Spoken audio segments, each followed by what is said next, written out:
요한계시록 7장 9절. 이 일 후에 내가 보니 각 나라와 족속과 백성과 방언에서 아무도 능히 셀 수 없는 큰 무리가 나와 흰옷을 입고 손에 종려 가지를 들고 보좌 앞과 어린 양 앞에 서서 큰 소리로 외쳐 이르되 구원하심이 보좌에 앉으신 우리 하나님과 어린 양에게 있도다 하니, 모든 천사가 보좌와 장로들과 내 생물의 주위에 서 있다가 보좌 앞에 엎드려 얼굴을 대고 하나님께 경배하여 이르되 아멘. 찬송과 영광과 지혜와 감사와 존귀와 권능과 힘이 우리 하나님께 세세토록 있을지어다. 아멘 하더라. 아멘. 신옷 입은 사람들이 하나님 앞에 찬송과 경배와 영광을 올려드리는 광경을 우리가 읽었습니다. 구원받은 14만 4천 명의 성도들이 하나님 앞에 천상에서 예배하는 광경입니다. 요한계시록 전체적인 내용을 보면 요한계시록은 요한이 반모섬에 잡혔을 때 하나님으로부터 계시와 환상을 받은 그런 하나님의 그 말씀입니다. 하나님께서 요한에게 7 교회 사자들에게 편지를 써서 보내라. 그래서 요한복음 1장부터 4장까지 보면 7 교회에 보낸 편지라는 내용이 나옵니다. 특별히 1장과 2장은 7 교회를 설명합니다. 7 교회에게 동일하게 칭찬과 책망과 경고와 약속을 합니다. 그런데 이 7 교회 중 서머나 교회와 필라델피아 교회는 칭찬과 약속만 있습니다. 책망과 경고는 없어요. 이 서머나 교회를 향한 칭찬은 환난과 궁핍 속에서도 믿음과 을을 지켰다. 사탄의 회당이라고 언급된 비방하는 자들을 용납하지 않고 거부한 것을 칭찬하면서 이제 죽도록 충성하면 생명의 관을 주겠다고 약속합니다. 필라델피아 교회 성도들에게 향한 칭찬은 내가 계명을 잘 지켰다고 칭찬하면서 약속은 하나님의 성전의 기둥으로 너를 삼겠다 말씀하십니다. 그런데 오직 그 라오디게아 교회에는 칭찬이 없습니다. 책망만 있습니다. 미지근하다는 책망이지요. 경고는 너를 내 입에서 토해내버리겠다 경고합니다. 이 7개 교회는 지상에 있는 교회들을 이야기합니다. 오늘 우리가 속한 교회, 우리 좋은 이웃 교회, 여러분들이 속한 교회는 어떤 교회인가요? 칭찬과 격려만 있는, 약속만 있는 교회인가요? 아니면 책망만 있는 교회인가요? 하나님께서 우리들을 보면서 어떻게 말씀하실까요? 이렇게 7 교회를 향한 하나님의 칭찬과 책망과 경고와 약속이 끝나면 24장로와 내 생물들이 하나님 앞에 나와 천상에 예배드리는 광경이 3장과 4장에 나와 있습니다. 5장부터는 이제 7 인재앙이 나옵니다. 5장부터 8장 4절까지죠. 6번째 인이 이제 풀어지고 7번째 인재앙 직전 인침받은 14만 4천 명의 성도들이 하나님 앞에 예배하는 천상의 예배 장면이 나옵니다. 이 7 인재앙 중에서 중요한 것은 7째 천사가 인을 떼자 또다시 7 천사가 나타나서 7 나팔 이제 재앙이 있습니다. 똑같은 패턴입니다. 7째 천사가 나팔을 불자 또 7 천사가 나타나 일곱 대접 이 심판이 있습니다. 이렇게 일곱 대접 심판이 있고 난 다음에 이제 이 바벨론, 큰 성 바벨론이 멸망하고 어린 양의 혼인잔치가 있고 천년왕국이 있고 그 다음에 새하늘과 새 땅이 이제 도래하는 장면이 요한계시록의 구성입니다. 그러니까 일곱 교회에게 보낸 편지, 천상의 24장로들과 네 생물이 하나님 앞에 드리는 예배, 그 후에 일곱 인, 일곱 나팔, 일곱 대접의 재앙이 있습니다. 오늘 우리가 읽은 요한계시록 7장은 여섯째 인 재앙이 있은 후에 이제 일곱째 재앙이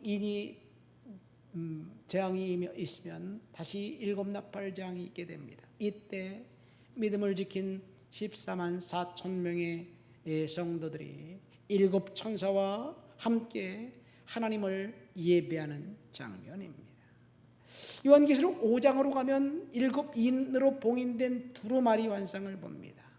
이 두루마리가 안팎으로 글이 쓰여 있었는데 요한이 궁금했어요. 그 두루마리, 봉인된 두루마리를 펴거나 볼 자가 없어서 요한이 크게 울었는데 장로 중 한 사람이 이야기합니다. 요한에게 유다지파의 사자 다윗의 뿌리가 이겼다. 그가 일곱인을 떼어서 읽을 것이다 이야기하면서 봉인된 두루마리의 인봉을 읽을 수 있는 권세는 오직 일찍 죽임을 당한 어린 양밖에 없다는 이야기를 합니다. 일찍 죽임 당한 어린 양은 바로 예수 그리스도를 말합니다.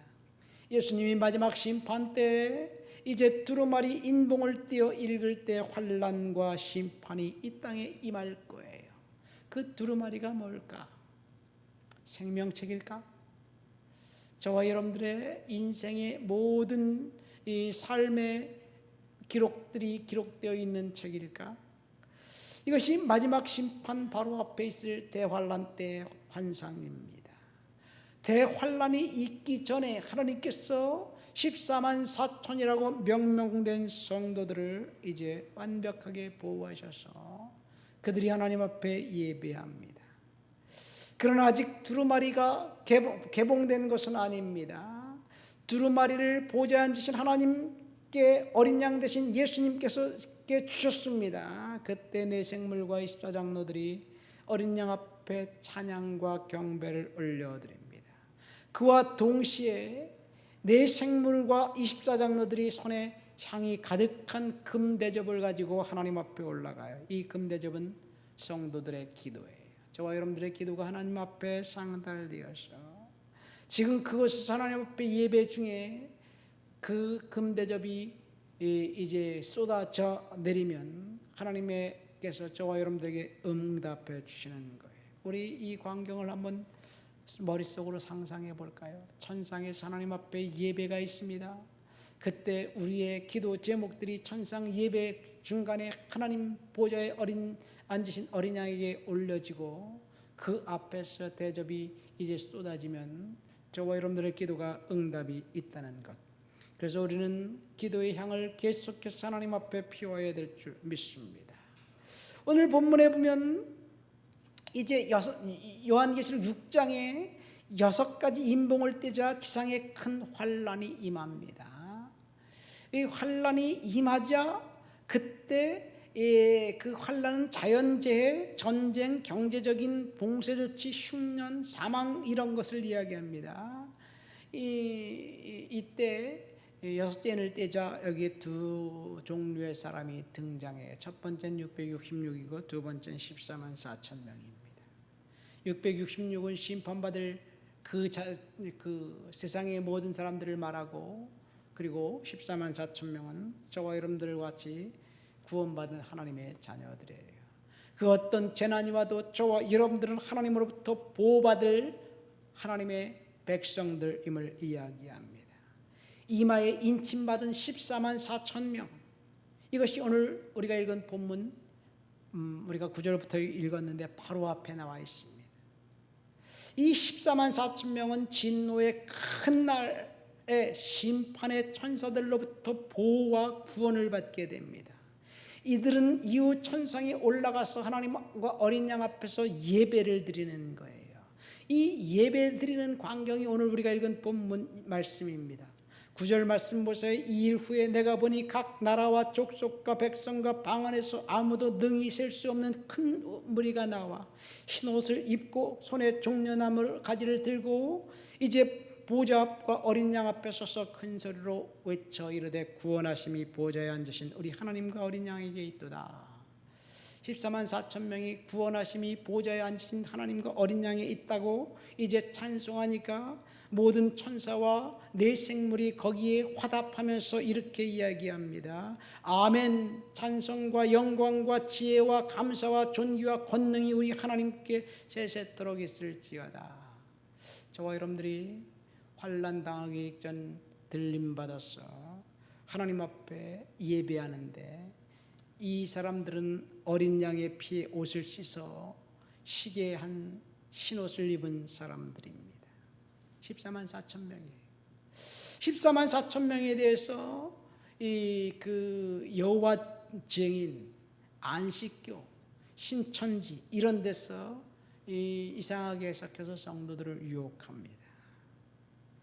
이들은 환난 직전에 구원받은 성도들이에요. 숫자가 지금 우리가 알고 있는 숫자가 아닙니다.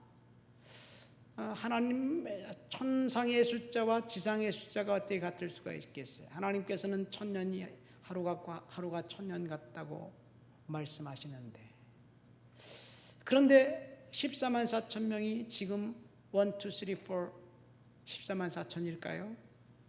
이단들이 즐겨 말하는 사람 14만 4천은 도대체 누구일까요? 어떤 사람은 천국 가는 것이 진짜 축복이라고, 이 땅에서 쾌락과 행복을 누리는 것은 의미가 없다고 생각하는 사람들도 있어요. 그렇게 생각하도록 유도합니다. 물론 천국 가는 것이 중요하지요. 그러나 이 땅에 사는 것이 의미가 없나요? 이 땅에 사는 것, 주님께서 우리들에게 이 땅에 하나님 영광을 위해서 예배자의 삶을 잘 살라고 말씀하셨는데, 이단에서는 이 땅에 사는 것 의미가 없고 오직 14만 4천 명 안에 들어야 한다고 이야기하면서 땅의 것을 죽여라, 하나님께 바쳐라, 드려라 이렇게 유혹합니다. 얼떨결에 자기도 모르는 사이에 모든 재산을 다 털리고 난 다음에 빈털터리가 되어 남아있는 그런 불행한 사람들이 얼마나 많이 있나요? 또 반대의 경우도 있어요. 사후천국은 중요하지 않다, 이 땅이 중요하다, 뭐 이렇게 주장하는 사람들도 있습니다. 이 심판이 어디 있냐? 없다. 이 세상이 전부다지. 이것도 문제입니다. 그래서 이단에 빠지면 가정이 파탄나고 돈을 갈취당합니다. 사후천국에 대한 달콤한 약속에 이제 사람들의 심리를 교묘히 이용해서 진짜 큰 행복은 천국 가는 것이다, 이 땅은 아무 소용이 없다, 속지 마시기를 예수님의 이름으로 축원드립니다. 신천지에서 이야기하는 14만 4천 명은 이미 그들의 숫자는 14만 4천 명이 넘었어요.